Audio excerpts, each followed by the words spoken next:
So yeah, welcome this morning. It's great to be here. And I want to say welcome if it's your first or 50th time. And I'm hoping that already, particularly if it's your first time, you will have recognised coming through the door, or as you've even got to know our church, that there's this thing called food and this thing called eating, and we seem to just have it everywhere you may have shown up to. And it has Garden City's name on it. There's somehow food. And that is one thing you'll discover about our community. We like to eat in some way, form or another. And when you get together and yet there's a bit of food, it always feels a bit special, doesn't it? It always feels different than just hanging out. And we all have to do it. We all have to do this thing called eating. And there's something happens in that process where we just relax a bit. And today I'm going to be talking about eating. And you're like, but I've come to church. I've come to hear about Jesus. What are you talking about? Well, you have to stay with me on this because we are a church and we are going to talk about Jesus. But we're midway through a series at the moment that we've called Bless. And Bless is actually an acronym for the way we want to love our neighbours.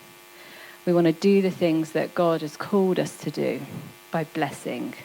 We want to love the Lord God with all our soul and mind and strength.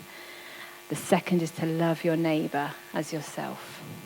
And we want to take that seriously. We want to put God first, and we want to love our neighbours well. So, what does it stand for? It's going to come up. B, begin with prayer. L stands for listening. E stands for eating, which is where we're at today. And S stands for serving. And the second S stands for storytelling. And we're using this series as a simple tool to help us think about how we love our neighbours, how we bring the love of God to our neighbours. How do we bring the love of God to a culture that seems like they don't want to hear our voice tell them that they need Jesus. They don't want to hear our voice tell them what they must do, but they still need to hear the good news. In a culture where it seems that this news isn't wanted, we still need to share it. And this series is here to help us shift from thinking of, I don't know how to speak, I don't know what to say, to creating rhythms in our life that mean we can naturally bless. We can move from a kind of confused and frustrated thing of how on earth do I do this to actually Jesus has given me some simple things in which I can do in my life that means I can live out the practice of loving my neighbour, of blessing my neighbour. And this can be an everyday natural part of my life, of an offering that I make. And so we looked at B for bless. No, we looked at the B of bless. Doesn't stand for breath, it stands for begin by prayer. And that's just because they probably wanted to put prayer, but bless doesn't sound like a very good acronym, doesn't it? That's all I could think on that one. But it's how we discover, what God wants us to do. We begin with prayer. We pray and we ask the Lord, where is he sending us? Who do we need to look out for? How can I get to know that neighbour? I need an encounter just to even get to know that neighbour's name, because we're all kind of head down, scurrying in. And we need to simply start there. And so we pray. And we've looked at listen. We want to listen to what's going on in our communities. Listening was central to Jesus' life. He always seemed to hear what was going on around him. And actually, he asked questions first. And he didn't just ask questions and then make his own statements. He asked questions because he wanted to know. He was interested in the person before him. He wanted to know their needs. And so today it's eat. Why eat? Sounds good to me. I think Jesus seemed to like eating. And who doesn't like food? Who doesn't like food? Who here likes to eat? Yeah, we're pretty much on that. We have to eat, don't we? There's no two ways about it. We're created to be fueled by the energy that we eat. And when you think about eating your most favourite food, think about that for a minute. What images does it conjure up in your mind? What do you think of when you think about eating your favourite food? It just does something, doesn't it? It doesn't just bring a moment. It might bring emotions. And we clearly, as a nation, like this because how many cooking programs are on TV? How many? I don't actually know. There's probably too many to count.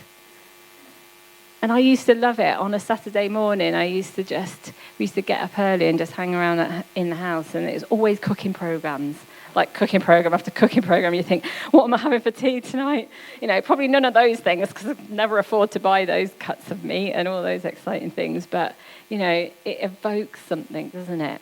And these cooking programs are everywhere. They're like mainstream TV. You can guarantee you can turn up at work and someone's talking about the Great British Bake Off or MasterChef or the latest thing that's on TV that talks about food. Because we're like obsessed by food. Watching it, eating it, sharing it, and it's got to be good. And when it's not good, we complain about it, don't we? But more than that, think about times that you have food and you share food with people. Something different happens, doesn't it, in that moment when we're around a table together. We sit and we break bread. And it becomes an act that moves us from acquaintanceship to friendship. Something happens when we do that. It's like food breaks down this barrier that we have. And I think that Jesus just knows this. I don't know if anyone has seen this story that made its way onto social media several years ago. I've got this thing. It started off as a text.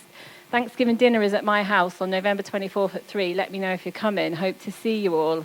Of course, that includes Amanda and Justin. And then this person is like, who is this? And then they say, well, it's your grandma. It's your grandma inviting you. But it turns out that it wasn't actually his grandma. So he asked, can you send a picture? She's like, of who? And he's like, well, you. So she sends this picture of herself, of grandma, and then he sends a picture of himself back going, you're not my grandma. And there could be some obvious reasons for that.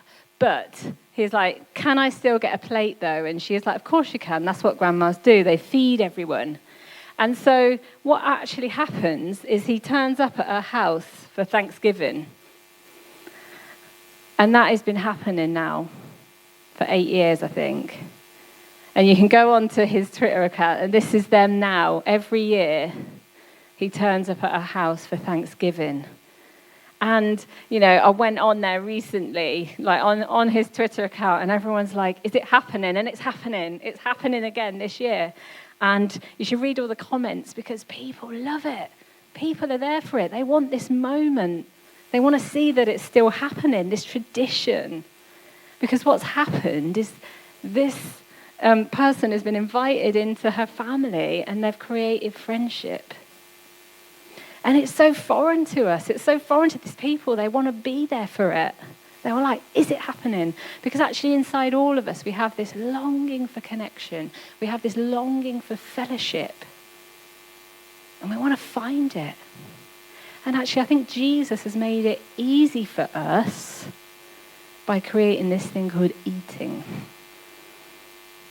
And I don't know why, but we just overcomplicate it, don't we? I do anyway. I have so many reasons why this isn't going to work for me, Jesus. And let's take a moment to think about Jesus. When you think about Jesus, what comes to mind?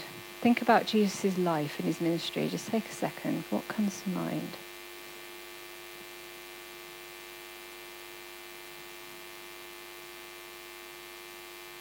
Now, your list probably went something like mine originally did. Teacher, healer, miracle worker, his death on the cross, his resurrection. We probably didn't think about his eating habits. And you might question, well, what does his eating habits have anything to do with my connection to him, my faith, my growth in discipleship, our community here? Well, if you were just to take some time this week to reread the Gospels, like all of them, and with a highlighter, highlight the times that Jesus shared food, he shared drink, he went to parties, you'd be surprised. You'd be surprised at the highlighting because there's a lot of it. And Jesus, he ate. He ate with the people he loved. He ate with people he didn't know. He ate with people who didn't like him. He performed miracles with food, with groups of people, small groups of people. But whatever was going on, he was eating with it. He celebrated. He celebrated and he invited people into the kingdom by by eating with them. Sorry, that would have been a different talk. But no. So he ate with the people he loved. His first miracle was at a wedding. He turned water into wine. And one of his well-known miracles, and people still talk about it at school, was about how he fed 5,000 people who were hungry on a hillside. The night before his crucifixion, he brought his closest friends together for a meal. And when he had risen again, he shared breakfast with them. You'd think he'd have more important things to think about after he'd just risen from the dead than eating breakfast. But Jesus' culture, eating with people, signified a great deal. It was a statement, because eating in that culture was a statement about who you were, who your friends were. It was about what you valued, who you were affirming, who you were showing value to. You ate with the people you saw as worthy. You ate with the people in your social class. You wouldn't have just dined with anyone, particularly if you were a rabbi. You were to eat with the people that were the good people, the people of your class, of your kind. And that is what you did. And the truth is that Jesus enters the scene and he breaks this down. He is like going against the cultural norm. He is breaking barriers. He is opposed to this cultural structure. He ate with tax collectors and sinners. And sinners was culturally used to determine anyone that wasn't living and practicing within the law. And we encounter that none more so than in the book of Matthew. Where Matthew, the tax collector, writes about his encounter with Jesus. So you can turn with me to Matthew 9. It's also on the screen. I'm going to be reading verses 9 to 13. So as Jesus went on from there, he saw a man named Matthew sitting at the tax collector's booth. "Follow me," he told him. Matthew got up and followed him. While Jesus was having dinner at Matthew's house, many tax collectors and sinners came and ate with him and his disciples. And when the Pharisees saw this, they asked his disciples, "Why does your teacher eat with tax collectors and sinners?" On hearing this, Jesus said, "It is not the healthy who need a doctor, but the sick. But go and learn what this means. I desire mercy, not sacrifice, for I have not come to call the righteous, but sinners." And in Jesus' day, tax collectors were basically just the scum of the earth. Everyone despised them. They worked for the Roman Empire to start with, but they made their money by overcharging their own people. They were making their living off the people in their community, and they lived a comfortable life off of that. They were traitors. They were people you wouldn't converse with, let alone sit and have dinner with. And with a few exceptions, almost every time the word tax collector is used, it's thrown in and lumped in with words like sinner. They were hated. They weren't invited to religious celebrations and rituals of the day. They couldn't just go to the synagogue and sit generally and have social interactions with other Jews. They'd basically sold their birthright in exchange for this role of tax collector. They were getting rich from stealing from their communities, from their families. And so Jesus calls Matthew, and this was probably as much as a surprise to Matthew as it was to anyone else. And I often wonder, in the moment that Matthew got that call and it just said, he put his stuff down and he went. And I think it was probably the sheer shock of that invitation that took place. But it was especially It was especially surprising for the religious people of the day. And Jesus was having dinner with Matthew. And then other people came. There were other tax collectors and sinners. So this was definitely going to be the gossip of the neighbourhood. And it was all like a list of the socially unacceptable people all sitting around one table in the presence of Jesus. You can imagine, what might that look like for you? But none did it rile more so than the Pharisees, the religious people.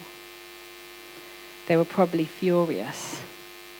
They were so religiously correct that they wouldn't have been able to grasp why Jesus was doing this. And it probably just added to their checklist of why this man was so dangerous and they needed to get rid of him. And they turned to the other disciples and they said, why does your teacher eat with tax collectors and sinners? Like, what's up with that? But Jesus hears the question and he's quick to come back. And he says it's not healthy people who need a doctor, but the sick. And he's not actually communicating that he thinks they're healthy, good people. But he then says to them, go and learn what this means. I desire mercy, not sacrifice. And Jesus throws that in there because the Pharisees were so religious. They would have known their Old Testament inside out. And he whips this phrase out from Hosea because he knows that they would have known that phrase. That would have been quick for them to think about. And he wanted them to understand this religious understanding they had, but not necessarily a right understanding. For I've not come to call the righteous but sinners, he's saying. You know what it says. I know what it says. But actually you don't have a clue what it means. You don't have a clue. Because if you did, you wouldn't be asking me. This was like a religious burn. He was burning them. And Jesus was on a mission with his life. He was on a mission. And the Pharisees just didn't get it. They could practice all the laws. They could follow all the instructions. And they could be so righteous, but they couldn't understand. They couldn't understand the blessing that Jesus lived and talked about. And so here is Jesus at the table of sinners. And it would have been an amazing opportunity for him to quickly speak and to tell them the truth and say to people, this is what you should do. But he was eating with them. Luke 7:34 says, the Son of Man came eating and drinking, and you say, here is a glutton and a drunkard, a friend of tax collectors and sinners. And we know that wasn't who Jesus was. He wasn't a glutton or a drunkard. But he did seem to be, be in all the wrong places at all the wrong times, didn't he? Eating, drinking, with all the wrong people, blessing all the wrong kind of people. But he was blessing and loving them because he was on a mission. He was on a mission. And it was even around the table, the last time that he calls his friends to the supper. And it was around that meal that Jesus spoke words that have become foundational to our belief as followers. Author and scholar N.T. Wright, in his book, Simply Jesus, puts it this way. When Jesus himself wanted to explain to his disciples about what his forthcoming death was all about, he didn't give them a theory, he gave them a meal. Through that sacrifice he was about to make, he invites us to share a meal at his table. A meal that represents grace, forgiveness, blessing. And this means that we too get to invite people to the table. We get to invite people to the table to share meals of love and grace and blessing. And we can question if it really works or not. We can question if it's right or not. We can question if there's something better we should spend our time doing. But, it was good enough for Jesus. It's good enough for me. I want to eat my way into the kingdom. Yeah? Who's in? Think about this for a minute. Is it true or not true When we think about some of the best times that we've had with people, there's been some sort of food involved. We've been at a table, we've been at a picnic. In the summer, we had a programme over the summer of gathering together, all of which involved food, and we was away quite a bit over the summer, but the one weekend, Dawn and Michael in the church hosted this barbecue, and it was just like, I'm still dreaming about that. This was like one of the most pivotal moments of my summer. The food was just like epic, honestly. And there's just something that happens in those moments, isn't it? We enjoy food and we enjoy the company. Friends and families and different occasions, it's at the table. Don't get me wrong, I've got sad memories about food and bad food I'd rather not remember at all, but think about the good ones. There's a bond that's formed. And I can't even put words to it, but there's a bond that's formed over a meal that I don't get. Henri Nouwen sums it up in his book, Bread for the Journey, by saying this: when we invite friends for a meal, we do much more than offer food for their bodies. We offer friendship and fellowship, good conversation, intimacy and closeness. When we say, help yourself, take some more, don't be shy, have another glass, we offer our guests not only food and drink, but we offer ourselves. A spiritual bond grows and we become food and drink for one another. It's amazing what happens when this simple act takes place. Something that we do every day. And the reality is, we probably all have our reasons, we all have our obstacles or excuses for not wanting to open up our table time to other people. It can seem hard. And actually, particularly since the pandemic, we entered into this time and everyone was all of a sudden realised how overwhelmed they were with life. And so actually withdrawing meant they could live a more peaceful life, unless you work for the NHS. That's a different story, isn't it? But everyone all of a sudden took this moment as breathing space.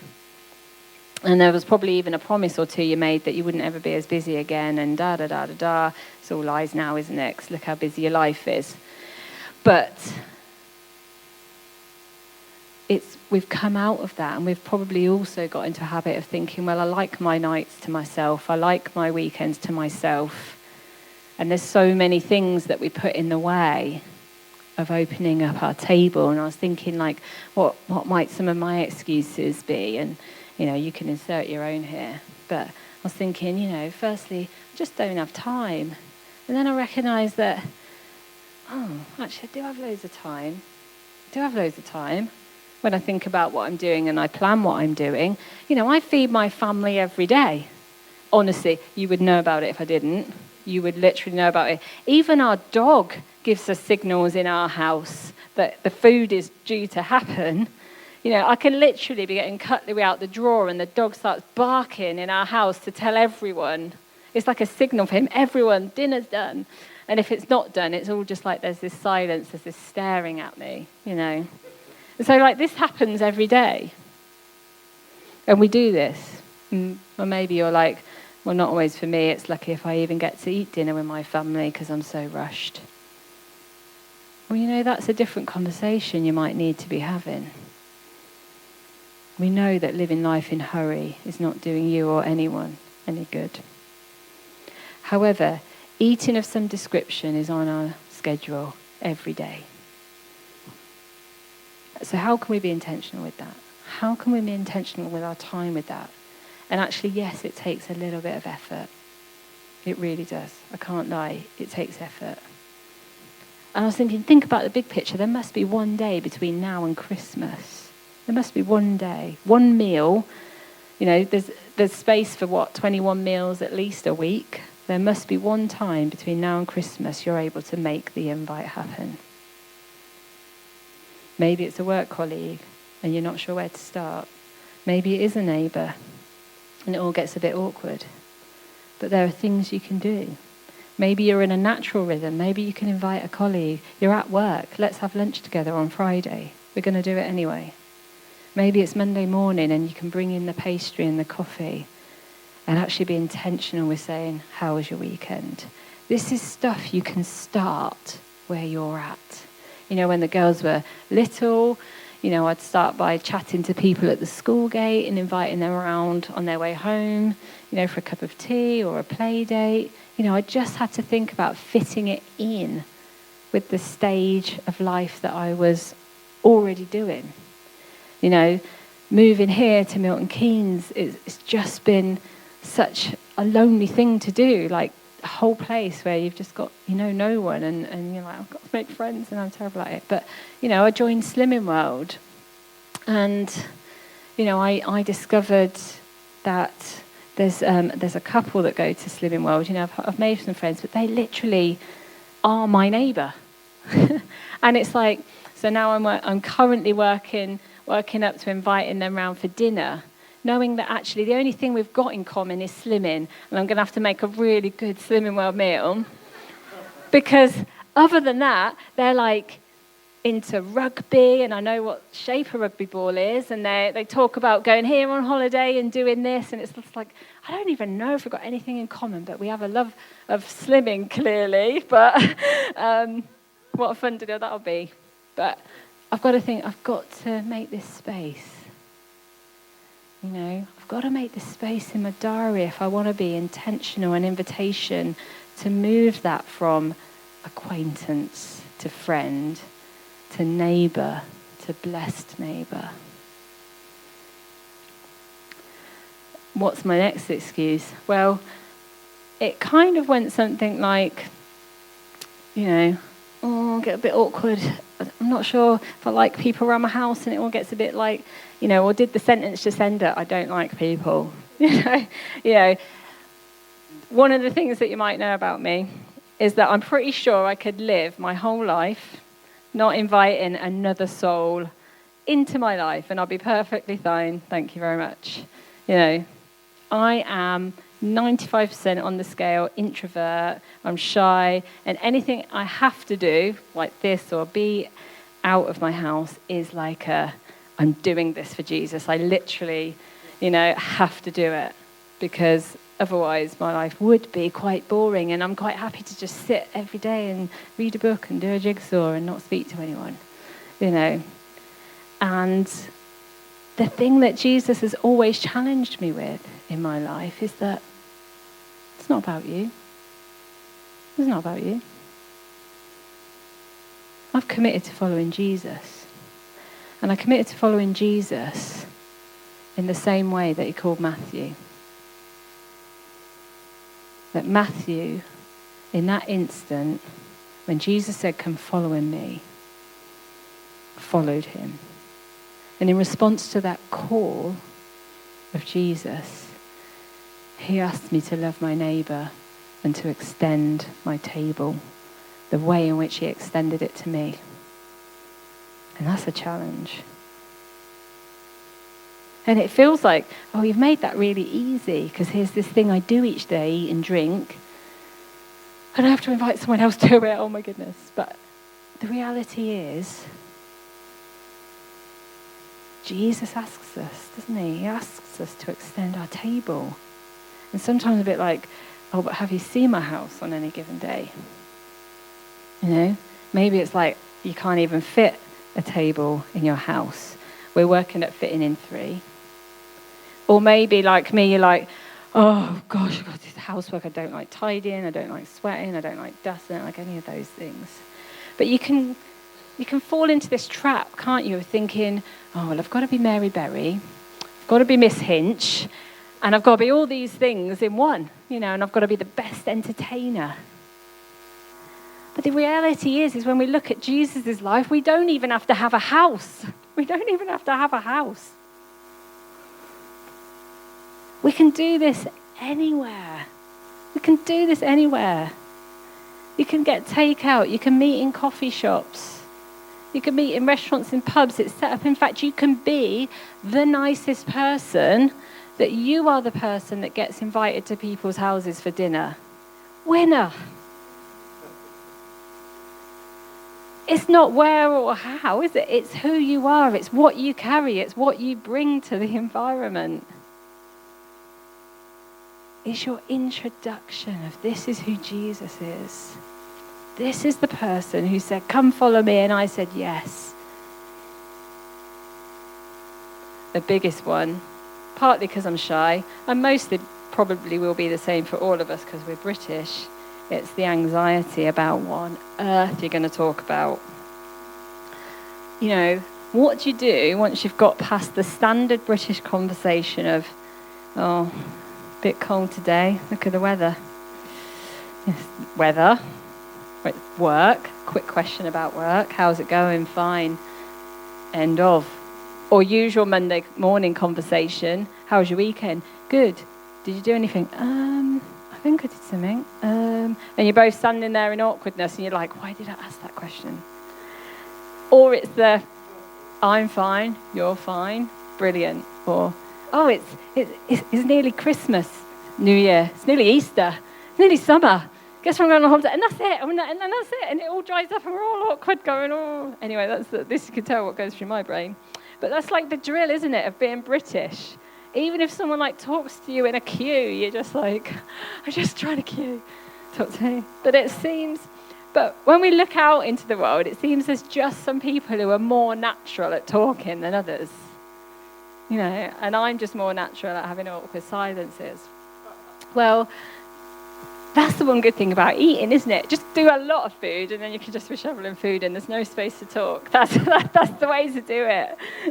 You know, the actual eating of food bit is so good.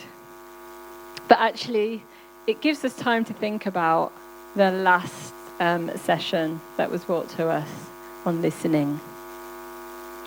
Instead of worrying about how we're going to fill the silence with our voice, there's a couple of things we can do. Actually, we can learn some really, really good questions. We can learn how to ask open-ended questions, and that's questions that need more than a yes or no answer. You know, we can ask people detail, like, where'd you grow up? What kind of jobs have you had? What are your hopes for the future? What do you like to do for fun? You know, questions that start with what, where, how, why. And actually, this is stuff you can go online or to a bookshop and find. There are tons of books on this stuff. And you know why? It's because it's not unique to us.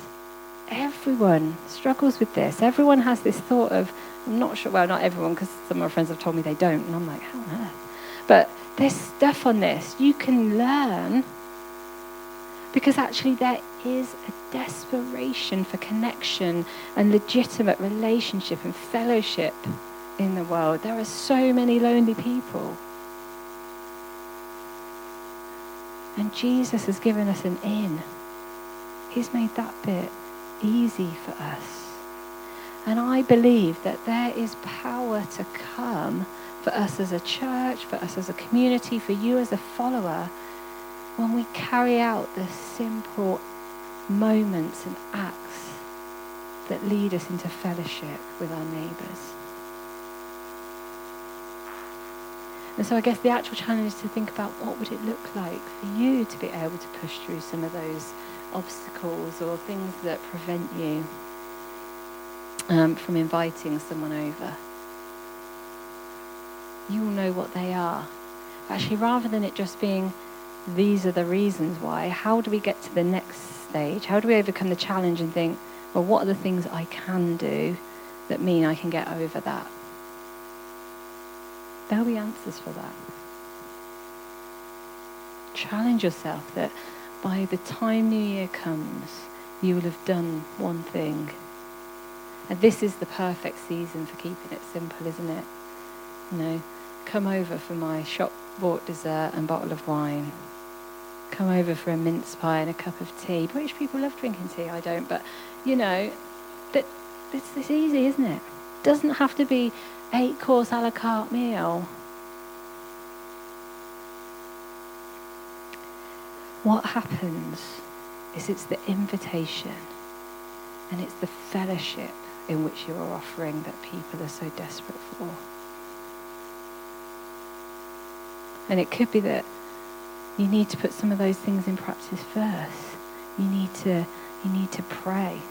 Say, who is that God You might spend the next 6 to 12 months just be an invitation to that one person, that one family. That's all it needs. God isn't asking you to open up your lives to the next 30 people. You might be, and then you should do that, but just the one. And I think, imagine that the only thing standing between that person hearing and understanding the gospel of Jesus would be my invitation to a meal. And I think Jesus understands the difficulty. And I think that's why he created us, to have this comfort place of food. If we're going to love our neighbours, we want to put these things into a rhythm in our life where we're praying, we're listening, and we're eating. Good? It's good, isn't it? What I want to do now is we're going to stand.